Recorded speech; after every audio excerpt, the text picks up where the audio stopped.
जंगल में ज्वलनशील पदार्थ के साथ पकड़े गए तो 10,000 जुर्माना। मंडी के बाद अब शिमला में ड्रोन से जांच के लिए सैंपल उठाएगा स्वास्थ्य विभाग।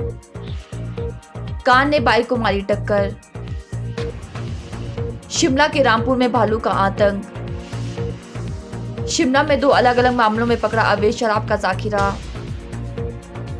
तींदी और पांगी के बीच पहाड़ दरकने से 15 गाड़ियों में 27 घंटे फंसे रहे 120 मुसाफिर। पंचतत्व में विलीन हुए शहीद अरविंद कुमार। एनपीएस कर्मचारियों ने ओपीएस बहाली के लिए मुख्यमंत्री का निर्णय बताया ऐतिहासिक। गर्मी के मौसम में वन संपदा को आग से बचाने के लिए अब जंगलों में ज्वलनशील पदार्थों पर भी वन मंडल जोगिंदरनगर ने प्रतिबंध लगा दिया है। सरकारी आदेशों की अवहेलना पर 10,000 रुपये का जुर्माना भरना होगा। 5 जून तक अलर्ट जारी रहेगा।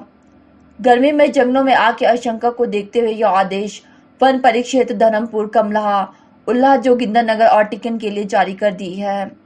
जंगलों को आग के हवाले करने वालों पर आपराधिक मामला दर्ज करने को भी हिदायत वन परिक्षेत्र अधिकारी को दे दी है। जंगलों में आग लगाना और गैर जमानती श्रेणी में शामिल है। ऐसे में किसी ने भी बहुमूल्य संपदा को आग लगाने का प्रयास किया तो उनके खिलाफ वन अधिनियम के तहत मामला दर्ज किया जाएगा। जंगलों में आग लगाने पर 2 साल की सजा हो सकती है। हिमाचल प्रदेश के मंडी जिले में स्वास्थ्य क्षेत्र में ड्रोन की सेवाएं बेहतर तरीके से लागू करने के बाद अब शिमला में इस योजना को शुरू किया जाएगा। स्वास्थ्य विभाग ने इलेक्ट्रॉनिक्स कॉरपोरेशन के माध्यम से सूचीबद्ध की गई निजी कंपनियों में इस संदर्भ में सेवाएं लेने की तैयारी शुरू कर दी है। जल्द ही जिला शिमला में भी ड्रोन के माध्यम से स्वास्थ्य जांच के लिए सैंपल उठाए जाएंगे। प्रदेश सरकार ने स्वास्थ्य सेवाओं के लिए पूरे प्रदेश में ड्रोन की सेवाएं लेने का फैसला लिया है। मंडी जिला में यह प्रयोग सफल रहा है। अब दूसरे चरण में जिला शिमला में इसका इस्तेमाल किया जाएगा।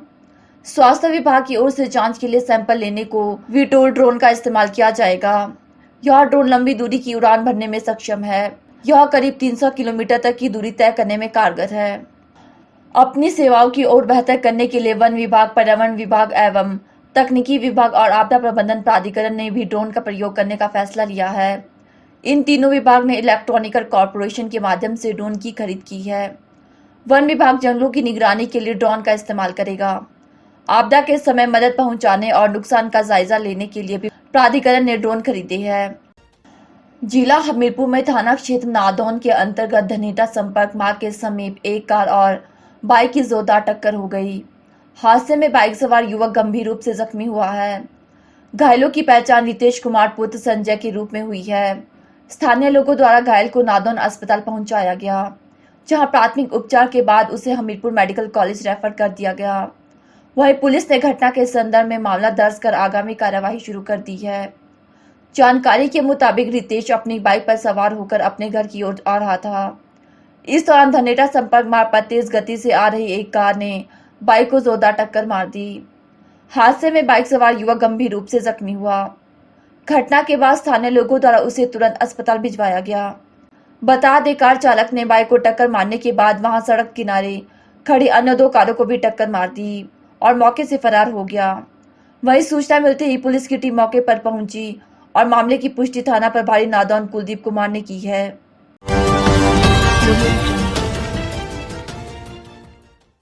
शहर में भालू का आतंक बढ़ता जा रहा है।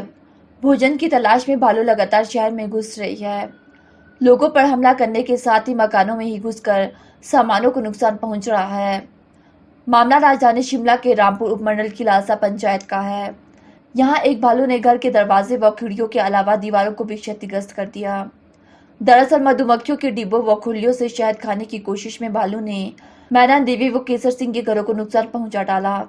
बता दें कि ऊपरी इलाकों में से बागवानों को मधुमक्खियों के डिब्बों का इस्तेमाल परागण के लिए करते हैं।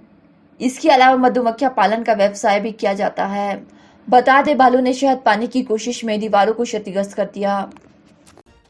जिला कुल्लू के बंजार उपमंडल में पुलिस ने अलग अलग मामलों में अवैध शराब पकड़ी है। आरोपियों की पहचान चांद प्रकाश और हेमराज के रूप में हुई है।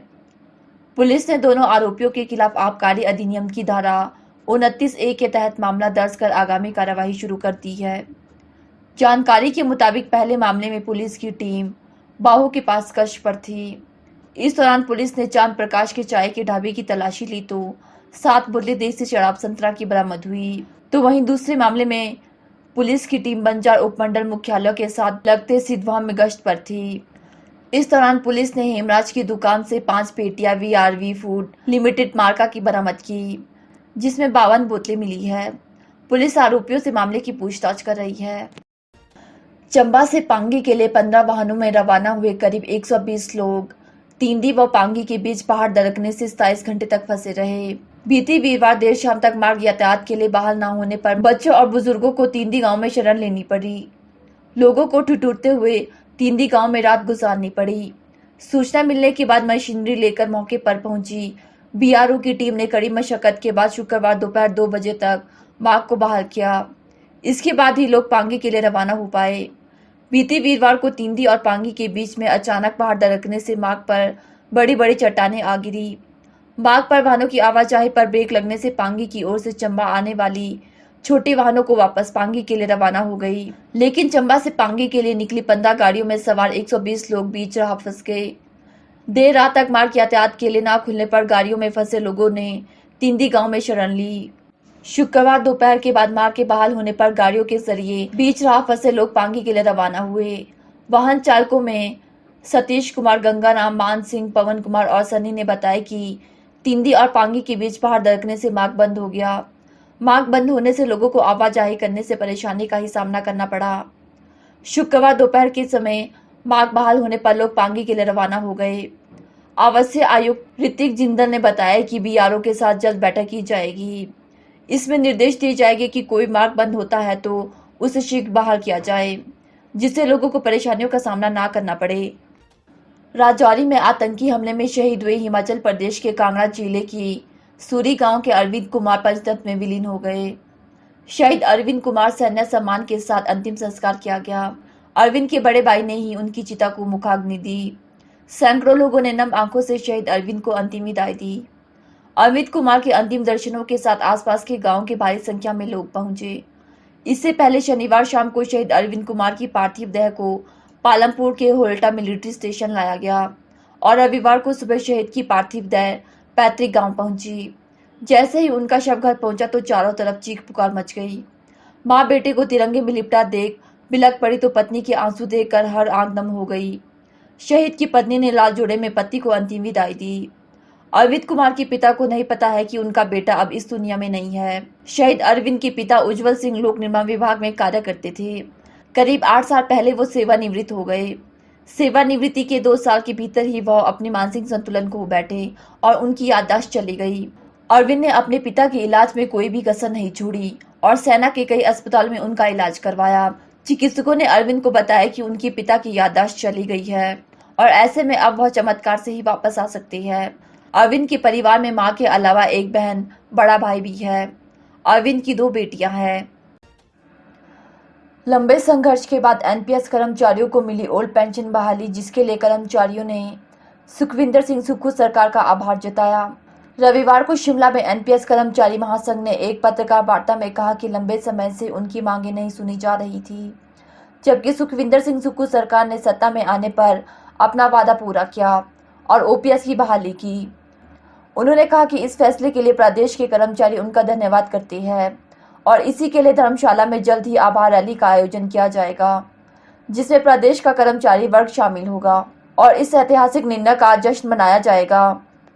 पहले तो प्रदेश सरकार का धन्यवाद करना चाहूँगा कि हमारी जो पुरानी पेंशन है उसको प्रदेश सरकार ने हूबहू उसी तरह से बहाल किया है जिस तरह से हम चाहते थे। जिस OPS को हम मांग रहे थे, जो OPS CCS रूल 1972 के तहत थी, उसी OPS को जो है हिमाचल प्रदेश ने लागू किया है। बिल्कुल वैसी ही OPS ये हमने कल्पना की थी, जिस कल्पना के तहत हमने प्रयास किए थे और आज ये प्रयास सफल हुए हैं, जिसके लिए हम आदरणीय श्री सुखविंदर सिंह सुक्खू जी और उनके तमाम सहयोगियों का धन्यवाद करते हैं।